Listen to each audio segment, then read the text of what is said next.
Hi friends, இப்போ நம்ம சிறகடிக்க ஆசை பார்க்க போகிற சிறகடிக்க ஆசையில் பார்வதி ரொம்ப ஃபீல் பண்ணிகிட்டு இருக்காங்க. என்னன்னு பார்க்குறீங்களா, ஒரு புள்ள பெத்தோம் நான் தனிமையில் இருக்கேன், உனக்கு இத்தனை புள்ள இருந்தோம் நீ இப்படி ஒரு மருமகளை கஷ்டப்படுத்துறேன்னு சொல்லிட்டு அட்வைஸ் பண்ணுறாங்க நம்ம விஜயாவுக்கு அதெல்லாம் மண்டையில் ஏறியலைங்க. நம்ம ரவி வரலையேன்ற கவலை வேறு.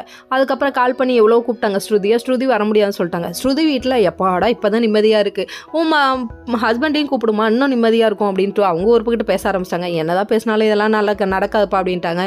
அதுக்கப்புறம் அண்ணாமலைகிட்ட போய் நம்ம விஜயா காட்டுன்னு கத்துறாங்க. நீ கத்துனா மட்டும் அண்ணாமலைக்கு கொஞ்சம் ஃபீலிங்ஸ் இருக்குது, பையன் இல்லைங்கிற கவலை ரொம்பவே அதிகமாக பாதிச்சுருக்குங்க. அதனால் அவர் ஒரு பக்கிட்டு புலம்ப ஆரம்பிச்சாரு. கண்டிப்பாக வருவான்னு சொன்னதே சொல்லிட்டு இருக்காரு. இதைக்கு பார்த்தோன்னே நம்ம முத்துக்கும் கொஞ்சம் கஷ்டமாக போயிடுச்சு. இருந்தாலும் அப்பா கஷ்டப்படுறாரு, நம்மளால தான் அப்படின்னு சொல்லிட்டு சரி இதுக்கு ஒரு வழி பண்ணுவோன்னு அவரும் யோசிக்க ஆரம்பிச்சிட்டாரு. இன்னொரு பக்கம் அவங்களுக்குள்ள ரொமான்ஸ் ஓடுது, நம்ம மீனாவுக்கும் நம்ம முத்துக்கும் வேற லெவல்ல இருந்து. இதெல்லாம் ஒரு பக்கம் இருந்தாலும் இவங்க நல்லாவே இருக்கக்கூடாது நினைக்கிறது யாரு, நம்ம விஜய். இதை பார்த்து பொறாமப்படுறாங்க.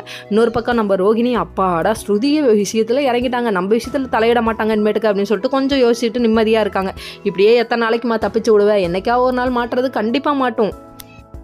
இன்னொரு பக்கம் ஸ்ருதியை வேலைக்கு போகக்கூடாதுன்னு சொல்கிறாங்க. எங்கே வேலைக்கு போனால் அவள் வீட்டோட போயிடுவாளோன்ற பயம் ஸ்ருதியோட அம்மாவுக்கு. நீங்கள் என்ன தான் பண்ணாலும் கண்டிப்பாக ஸ்ருதியும் ரவியும் சேர்ந்துருவாங்க. அது மட்டும் இல்லைங்க, அவங்க வீட்டுக்கு வந்துருவாங்கங்கிறத அவங்க அம்மாவுக்கு புரிய வைக்கணும். இன்னொரு பக்கம் நம்ம முத்து மீனாவும் ஒரு முடிவு எடுத்திருக்காங்க. முத்து போயிட்டு நம்ம ரவிகிட்ட பேசுகிற மாதிரியும் ஸ்ருதி மீனாட்ட பேசுகிற மாதிரியும் அவங்க ஸ்டூடியோக்கு வந்திருக்காங்க. பேசணும்னு சொன்னோடனே சரின்னு சொல்லிட்டு வரேன்னு சொல்லிட்டு இவங்க ஒரு பக்கம் கிளம்பி வந்துட்டாங்க. இன்னொரு பக்கம் நம்ம ரவிகிட்ட போய் முத்து பேசுகிறாரு. பேசணும்டா வாடான்னு சொல்லி கூப்பிட்டோன்னே நான் உன்ட்ட பேச விரும்பலை அப்படின்னு சொல்கிறாங்க. சரி வாடா அப்படின்னு சொல்லி தனியாக கூப்பிட்டு போகிறாங்க. கூப்பிட்டு போயிட்டு அட்வைஸ் பண்ணுறாங்க, வாடா வீட்டுக்கு வாடான்னு சொல்கிறாங்க. என்ன சொல்ல போகிறாரோ தெரில. ஓகே ஃப்ரெண்ட்ஸ், நெக்ஸ்ட் வீடியோவில் பார்ப்போம். பாய்.